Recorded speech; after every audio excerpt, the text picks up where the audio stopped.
It's a rare sight in China. Hundreds of people took to the streets of Shanghai in the early hours of Sunday to protest the government's zero-COVID policy. Rarer still, protesters can be heard defiantly calling on the president to resign.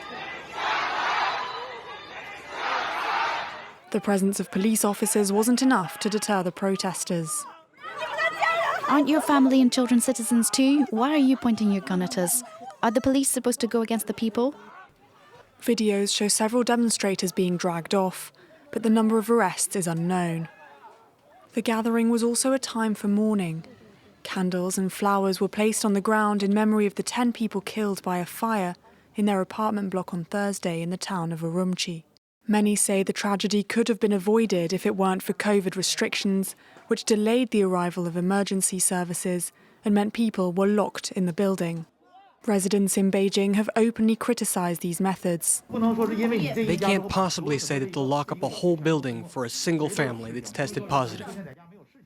Demonstrations have been going on for weeks now and have multiplied across the country. In Zhengzhou, protests turned violent at Foxconn's largest iPhone factory as anger mounted over working conditions and the handling of COVID-19 cases.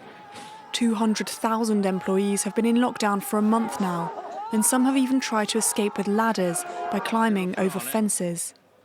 Despite the government's draconian policies, China has failed to eradicate the COVID-19 virus, and this rare campaign against authorities is showing no sign of slowing down.